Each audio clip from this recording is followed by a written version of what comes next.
എല്ലാവർക്കും പുതിയൊരു വീഡിയോയിലേക്ക് സ്വാഗതം. ഇന്നത്തെ വീഡിയോ ഒരു അൺബോക്സിങ് വീഡിയോ ആണ് കേട്ടോ.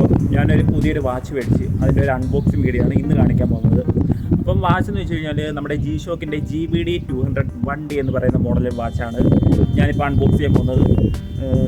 എൻ്റെ ചാനൽ ആദ്യമായിട്ടാണ് കാണുന്നതെങ്കിൽ നിങ്ങളൊന്ന് സബ്സ്ക്രൈബ് ചെയ്യുക. പിന്നെ ബെല്ലൈക്കണിലൂടെ ക്ലിക്ക് ചെയ്ത് കഴിഞ്ഞാൽ തുടർന്നുള്ള വീഡിയോസിൻ്റെ നോട്ടിഫിക്കേഷൻ നിങ്ങളുടെ ഫോണിൽ കിട്ടുന്നതാണ്. മറക്കാതെ തന്നെ ഒന്ന് സബ്സ്ക്രൈബ് ചെയ്തിട്ട് ഗൈസ്, ഇതാണ് ഞാൻ കഴിഞ്ഞ ദിവസം വാങ്ങിയ എൻ്റെ ഏറ്റവും ലേറ്റസ്റ്റ് ആയിട്ടുള്ള G-Shock GBD 200 1DR എന്ന് പറയുന്ന വാച്ച് വരുന്നത്. ഇത് ഞാൻ ആൾറെഡി ഒന്ന് അൺബോക്സ് ചെയ്തതാണ്. ഇതിപ്പോൾ ഞാൻ നിങ്ങളെ കാണിക്കാൻ വേണ്ടിയിട്ട് ഒന്നുകൂടെ റീ ഓപ്പൺ ചെയ്യുന്നതേ ഉള്ളൂ. അപ്പോൾ ഇതൊരു ബ്ലാക്ക് കളർ വാച്ചാണ്. ഇത് 2-3 കളർ വേരിയൻറ്റിൽ കമ്പനി നമുക്ക് പ്രൊവൈഡ് ചെയ്യുന്നുണ്ട്. ഒന്ന് ബ്ലാക്ക്, ഒന്ന് ബ്ലൂ, ഒന്ന് ഗ്രീൻ. നോർമലി എല്ലാവരുടെയും കയ്യിൽ കാണുന്നത് ഗ്രീനാണ് കാണുന്നത്. ബ്ലാക്കും ബ്ലൂ ഒക്കെ അങ്ങനെ റയറായിട്ടേ കാണാറുള്ളൂ. ഇതിപ്പം കുറച്ചുകൂടെ കംഫർട്ടബിൾ ആയിട്ടുള്ള തോന്നിയിട്ടുള്ളത് കൊണ്ടാണ് ഞാൻ ഈ വാച്ച് വാങ്ങിയത് തന്നെ. കുറച്ചുകൂടെ സൈസ് കുറവാണ് ഈ വാച്ചിൻ്റെ ഒന്നാമത്തെ കാര്യം. നോർമലി ഉള്ള വാച്ചുകൾ G-Shock വാച്ചുകൾ നോക്കുമ്പോഴത്തേന് കുറച്ചുകൂടെ സൈസ് കുറവാണ്. ഏകദേശം ഒരു 54 mm കണ്ടാണ് ഇതിൻ്റെ ആ ഒരു തിക്നെസ് വരുന്നത് നോർമലി. ഇതിൻ്റെ വാട്ടർ ഡെപ്ത് കപ്പാസിറ്റി വരുന്നത് 200 മീറ്ററാണ് വാട്ടർ ഡെപ്ത് കപ്പാസിറ്റി വരുന്നത്. അത് കോമൺ ആയിട്ടുള്ള എല്ലാ G-Shock വാച്ചുകളിലും 200 മീറ്റേഴ്സ് തന്നെയാണ് വാട്ടർ ഡെപ്ത് വരുന്നത്. പിന്നെ ബാറ്ററി ബാക്കപ്പ് വരുന്നത് 2 വർഷത്തെ ബാറ്ററി കപ്പാസിറ്റി വരുന്നുണ്ട്. ചിലതൊക്കെ കുറച്ചുകൂടെ 10 വർഷം വരെയുള്ള കപ്പാസിറ്റി ഉള്ള വാച്ചുകളൊക്കെ ഉണ്ടെന്ന് G-Shockൻ്റെ ഉണ്ടെന്ന് കേട്ടിട്ടുണ്ട്.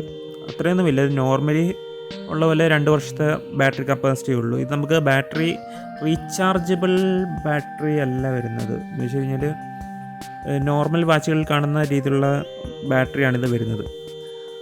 ഇതൊരു കോട്സ് മൂവ്മെൻറ്റ് വാച്ചാണ്. പിന്നെ ബ്ലൂടൂത്ത് കണക്ടിവിറ്റി ഉള്ള കാര്യം അറിയാതെ അത് നോർമലി ഉള്ളതുപോലെ തന്നെ ഇതിനകത്തുമുണ്ട്. പിന്നെ നല്ല ലുക്കുണ്ട് മൊത്തത്തിൽ നോക്കിയിട്ട്. അതുകൊണ്ട് തന്നെയാണ് ഞാനിത് വാങ്ങാൻ കാരണം. എൻ്റെ റെസ്റ്റിന് ഇത് കംഫർട്ടബിളാണ്, സൈസ് ചെറുതായതുകൊണ്ട് തന്നെ. അങ്ങനെ നോക്കിയതുകൊണ്ടാണ് ഞാൻ ഈ വാച്ച് മെയിനായിട്ട് വാങ്ങിയത്. ഇവിടെ ന്യൂസിലൻഡിലാകുമ്പോഴത്തേന് ഈ ഒരു വാച്ചിന് ഏകദേശം വില വരുന്നത് $238 $250 ആ ഒരു റേഞ്ചിനകത്താണ് വരുന്നത്. പിന്നെ അഡീഷണൽ ചാർജുകൾ വേറെയും കൊടുക്കേണ്ടി വരും. അതൊരു ഡിസ്ട്രിബ്യൂട്ടറിനെ അനുസരിച്ചാണ് ഈ ഒരു വാച്ചിന് നോർമലി വില വരുന്നത്. പിന്നെ എന്താ പറയാനുള്ളത് ഈ വാച്ചിനെ പറ്റി? ഇതാണ് കുറച്ചുകൂടെ ലുക്ക് വൈസ് നോക്കുമ്പോഴത്തേന് കുറച്ച് അട്രാക്റ്റീവായിട്ട് തോന്നും മറ്റുള്ള G-Shock വാച്ചുകൾ വെച്ച് നോക്കുമ്പോഴത്തേന്. അതാണ് മെയിനായിട്ടുള്ള കാര്യം വരുന്നത്. ഇത് ഒരു സ്മാർട്ട് വാച്ച് ആയതുകൊണ്ട് തന്നെ ഇതിനകത്ത് നോർമൽ സ്മാർട്ട് വാച്ചുകളിൽ കാണുന്ന പല ഫീച്ചേഴ്സ് ഇതിനകത്ത് അവൈലബിൾ ആണ്. Step counter, world time, second stop watch, അങ്ങനെയുള്ള കാര്യങ്ങളെല്ലാം ഇതിനകത്ത് കമ്പനി പ്രൊവൈഡ് ചെയ്തിട്ടുണ്ട്.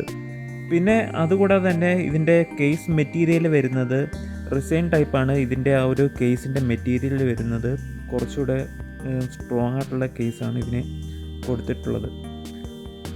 ഈ വാച്ച് എന്ന് വെച്ച് കഴിഞ്ഞാൽ നമുക്ക് ഏത് പ്രായത്തിലുള്ളവർക്കും യൂസ് ചെയ്യാൻ പറ്റുന്ന രീതിയിലുള്ള ഒരു വാച്ചാണ് G-Shockൻ്റെ മെയിനായിട്ടുള്ളത്.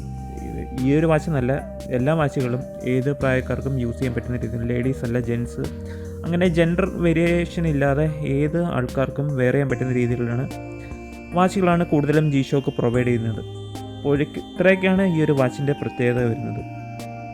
ഗൈസ്, അങ്ങനെ ഈ വീഡിയോ ഇഷ്ടപ്പെട്ടെങ്കിൽ ഒന്ന് ലൈക്ക് കൂടെ ചെയ്യുക. താഴെ കാണുന്ന ലൈക്ക് ബട്ടണിൽ ജസ്റ്റ് ഒന്ന് ലൈക്ക് ചെയ്തേക്കുക. പിന്നെ നേരത്തെ പറഞ്ഞ പോലെ ചാനൽ ഒന്ന് സബ്സ്ക്രൈബ് ചെയ്യുക. എന്നാൽ മാത്രമേ ഇനി വീഡിയോസ് ഇടാൻ എനിക്കൊരു പ്രചോദനം വരുത്തുള്ളൂ. അതുകൊണ്ട് തന്നെ ചാനലിലൂടെ ഒന്ന് സബ്സ്ക്രൈബ് ചെയ്യുക.